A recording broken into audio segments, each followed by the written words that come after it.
Hey there, I'm Craig Pearson with the Windsor Star, and here we are in the Windsor Star News Cafe with RJ Mitte of Breaking Bad fame, Walter Jr. Yes, how are you doing? Pretty good. Thanks a lot for coming by. No, happy to. I was at the Internet Movie Database site, and I noticed that Breaking Bad is the highest rated TV series of all time. Yeah, apparently. We have an amazing viewership, and we never have too many bad complaints. And actually, we were accepted in the Guinness Book of World Records For what? The highest rating television series in the history of television. It's amazing. Yeah, which was awesome. Well, I have to ask you, did you feel like you sort of won the lottery in some ways to get, such a big gig so early on in your career? I was very lucky. I'm very blessed in a lot of things I do, and Breaking Bad was definitely one of them. Breaking Bad was a show that everything that has come together and everything that did come together will never be able to recreate, ever.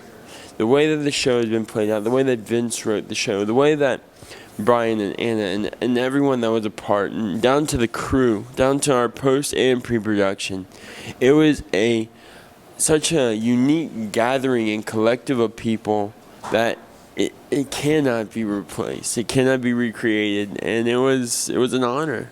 I think even some people in your show have thanked Netflix. I mean, you came around at a time when this type of show could be watched at people's leisure on their own laptop. No, that's the thing. And Netflix was one of those that pioneered a way for a lot of television, and still we have the capability of watching season after season, no commercials, like for hours, days, even if you can function.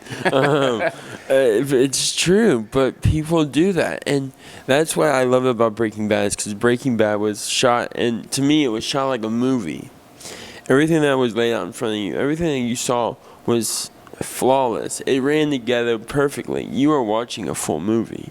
I have to ask, I'm sure other people want to know, but who was most fun on set?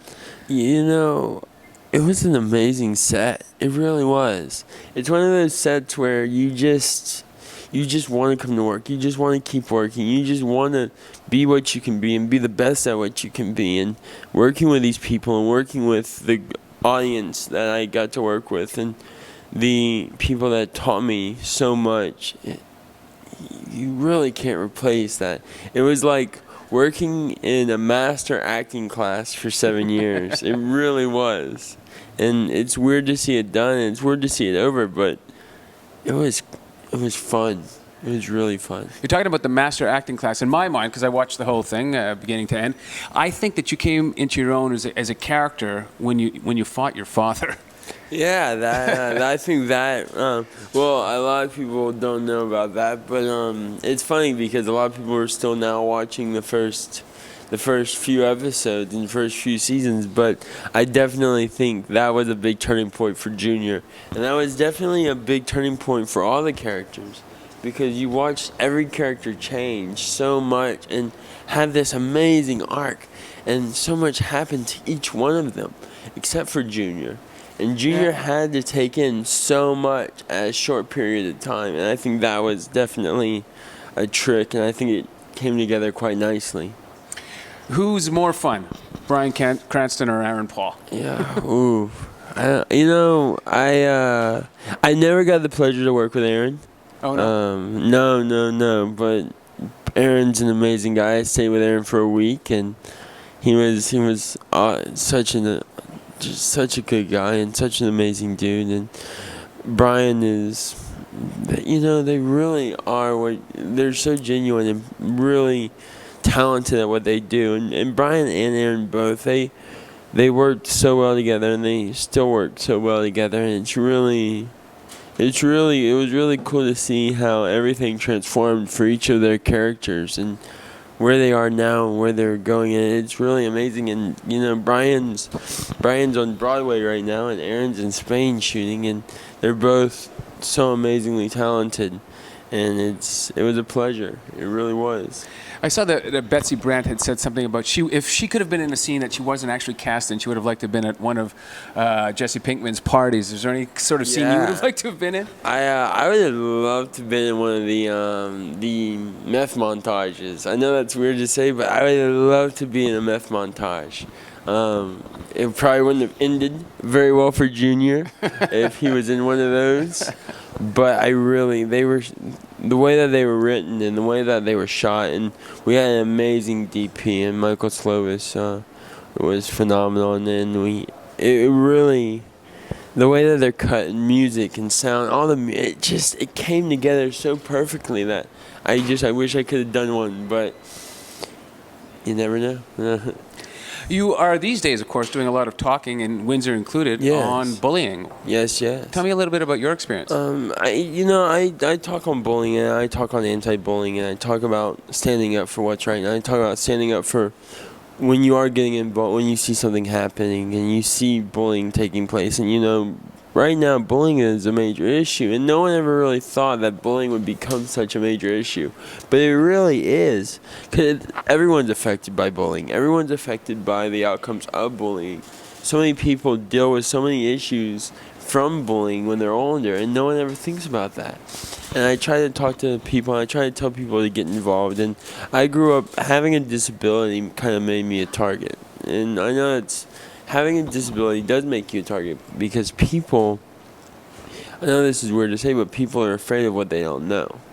And you think with the society that we live in now, you think that would change, but people are still scared of their own human nature. People are scared of what they don't understand, and that's the thing is, people need to get involved. People need to understand, and it's not that hard. It takes a book. It takes talking with someone for 5 minutes to understand.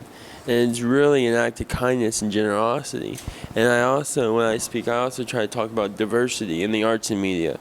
And if people that are in the audience that want to become an actor and they want to be in film and they want to be in television, to integrate their roles better, to make their roles more real by having people with disabilities, and not just constantly having people with disabilities, but having people with disabilities in a real world society. Because there are so many people, there's 11 million people around the world, and that's just a small number of people with disabilities, and that's growing every day, and that's just physical disabilities. I'm not talking about mental, I'm not talking about other elements, I'm just talking about physical disabilities. And it's funny because so many people use them against each other, and it's something not to be used. It's something to try to understand and to help and to use them to try to make this world a better place. But when you're talking about having more people with disabilities in the arts, are there enough roles for people with disabilities? There's not, but they're creating them more and more. I'm working on a new show called Switch to Birth at the moment, and it has roles with disabilities in them, and it's really a good program. It's on ABC Family, and it talks about living with disabilities, and it talks about their disabilities and what it's like to have a disability, and the challenges they go through and the fights they go through having the disability and wanting to be accepted into the normal society. And that's the thing is, it's acceptance. Everyone just wants to be accepted, and it's a double-edged sword. Both sides want to be accepted in society and into a greater future.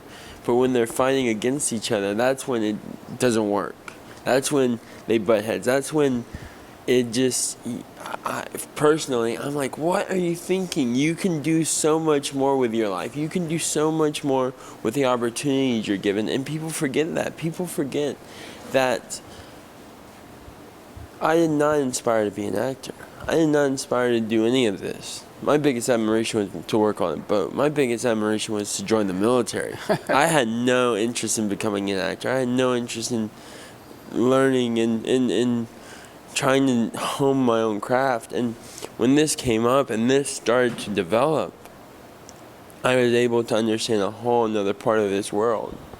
But when you say when this came up, are you saying that Breaking Bad just sort of fell upon you, or you sought it out? A little bit of both. I moved to Los Angeles when I was 13 years old for my little sister, actually. I didn't move to Los Angeles to become an actor. My little sister was in Los Angeles to become an actress, and she was actually discovered at a water park.